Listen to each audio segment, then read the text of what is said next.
Well, believe it or not, the midterm elections not that far away, and Democrats say they've got a real chance here to take back control of the House here and even conceivably the Senate. But staying with the House, our area has several races that promise to be tightly contested. Republicans facing a slew of Democrats, obviously trying to turn it from red to blue.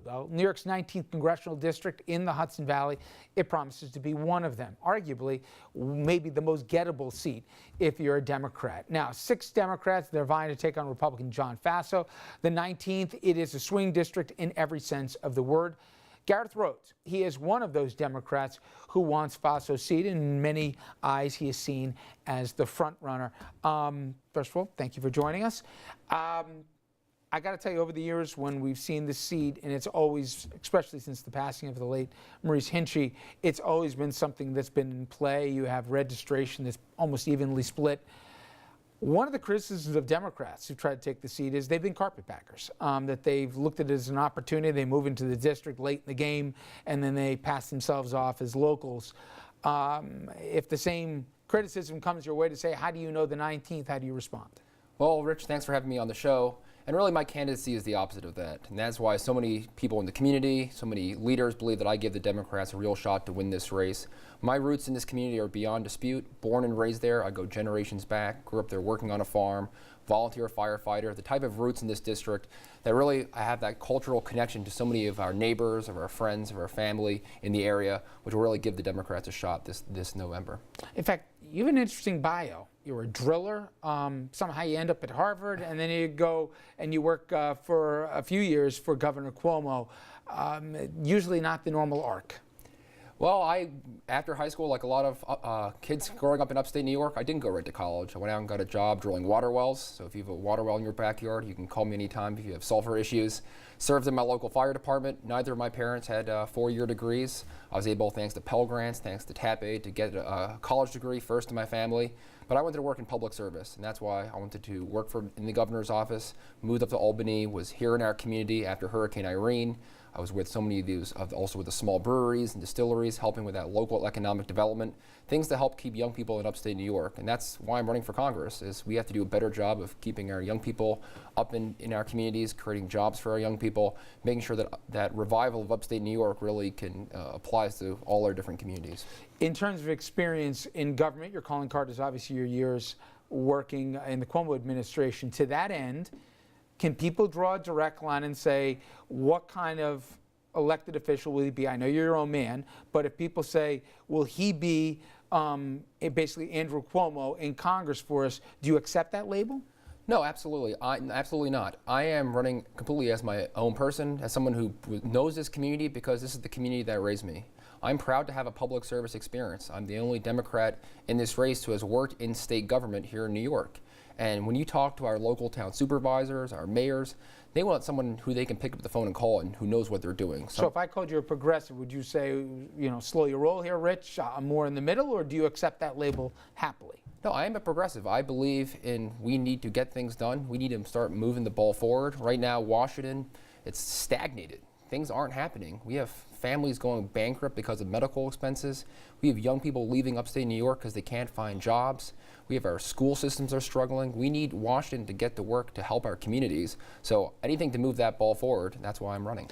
You know, I've spoken to a lot of Republicans who, as soon as the red light goes off, they talk about their challenges trying to navigate a primary which draws them so hard to the right, and then the general trying to move close to the middle, especially if they're running in New York and New Jersey. Conversely, I've seen here that on the Democratic side, especially for guys like you who are running in districts with the registration somewhat evenly divided, are you feeling polls going farther to the left? And I'll give you a specific example on the subject of guns. Would you be calling for a ban on assault weapons? What kind of restrictions are you looking for gun ownership that you'd support that may or may not fly in the 19th? So I grew up working on a farm where a gun was a tool. And I have a history of where I know that I don't have so much of an emotional connection to a gun, because this is something when you grow up on a farm, or this isn't something that is a big issue for you. That's why I support the Second Amendment. This is a district we have over 8 state prisons, a district where cell phone service isn't great. I understand why so many of our neighbors feel so strongly about gun ownership, but I also believe in common sense gun safety measures. I do believe in an assault weapons ban because some of these are just weapons of wars. We've had assault weapons bans that have been passed under Republican governors. I believe in safe storage laws, universal background checks. These are policies that the vast majority of gun owners agree with. I have a lot of friends who own guns in this community, and this is something that so many of them agree on as well. So these are common sense solutions to help solve the gun violence problem here in America. If you're going to draw a line between yourself and John Faso, obviously I know where you'd fall in the healthcare vote. I know probably where you'd fall as it relates to the tax reform bill that was passed. Where else, if people are looking for a distinction with a difference, do you and the incumbents fall on? So I'm running a completely different type of campaign. I have a completely different type of approach of John Faso. Representative Faso has been widely criticized for not doing public town halls, not showing up in our communities. This is an 11-county district. We're bigger than Rhode Island and Connecticut combined. He has been largely absent. He shut down offices in Sullivan County and Dutchess County. I'm going to every single town in this community, all 163. I have a 1999 Ford Winnebago, showing up, doing public events in all these towns to listen to the issues of these communities, meet my neighbors, hear what's going on, because those are the voices that I'm going to bring to Washington. And that is such a stark contrast from Representative Faso, who really does none of that. You know, I spent the better part of today discussing corruption in New York. And obviously you're running for Congress, and you've got, DC's got its own level of corruption to deal with versus New York. But nonetheless, you were there for 4 years in Albany. Do you understand the frustration for the public that on a bipartisan level, the swamp that's supposed to be drained by the Cuomo administration arguably is even worse now than it was before? And sure, McDonnell may have contributed to it, but nonetheless, you know, Albany and necessarily the last or the current governor hasn't really cleaned up what they said they would. Well, working in Albany, you see both the good side and you see the bad side of government. I am proud to have worked for an administration that passed marriage equality, that banned fracking here in New York, that helped work to raise the minimum wage. But also working in Albany, you see what happens when you don't have real campaign finance reform. We need to get money out of politics. We need to do it on the state level. We need to do it on the federal level. That's why I'm going to go and fight to help repeal and overturn the Citizens United decision. We need the public financing of political campaigns. Right now, the average wealth of a member of Congress today is $1 million. It's 18 times that of the average household income in New York 19. So we've basically closed the door to the political process to people who don't come from means. We need to make sure that we take the money out of it so we can send working class people to Congress. We can send people to Congress who aren't beholden to the special interests, and that's why I'm running. If healthcare gets re-examined, would you want to do everything you could to restore Obamacare, or would you take the approach that you want a single payer system? I believe in a single payer system because I think the old system is broken. We have to take the profits out of the healthcare industry. Right now, we have a system where private health insurance companies, they have a fiduciary duty to their shareholders. We need to make sure that this is a not-for-profit system where the patients come first. When I travel throughout this district, the number of families who I meet with who are going bankrupt because of medical expenses, more than $2 million in New York 19 alone was raised on GoFundMe just to cover healthcare expenses last year. These are our neighbors who pay for private health insurance, and the moment something goes wrong, they have to go on Facebook, go online, and start a fundraiser to figure out how to pay for it. This system is broken. Coming back to politics, Yes. 2 years ago, would I have found you at a Bernie Sanders rally or a Hillary Clinton one? So I supported Hillary Clinton in the last primary, and I'll tell you why. I grew up growing up in upstate New York.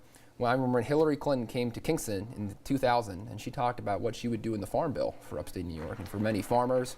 She was extraordinarily fluent on farm issues, and she fought for upstate New York when she was in the Senate. And I was hoping she would take that approach to Washington, go to Washington, stand up for farmers in upstate New York, fight for upstate. We've lost a lot of manufacturing.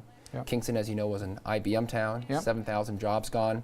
And I was hoping someone who really knew upstate New York like that would be good for us, and that's why I supported her in the primary. Okay, you know I couldn't get an interview without talking about Trump at least once. So to that end, if you get a call from D.C. and say, hey, Nancy Pelosi wants to come to the 19th and campaign with you, and one of the questions that'll come up is, do you want to impeach Trump, as some Democrats on Capitol Hill have suggested now is the time for?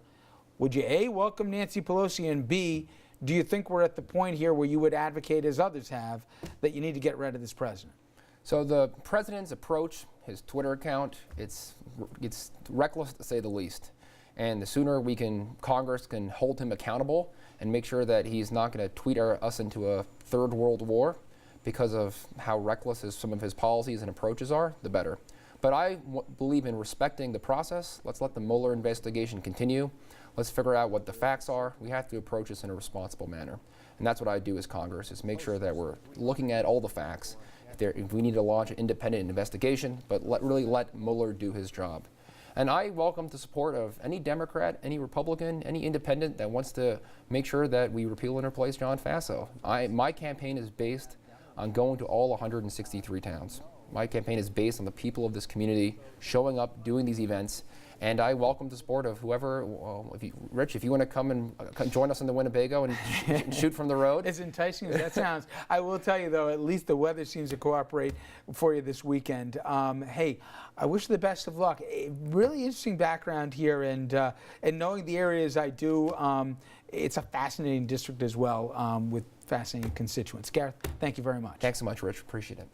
All right, coming up next, everyone, speaking of President Trump, he and North Korean President Kim Jong-un, they are planning to get together this spring. You couldn't make this up if you tried. We're going to take a look at the history of name-calling and threats, have a little bit of fun with late-night comics, as they certainly did last night, about a bizarre meeting of the minds.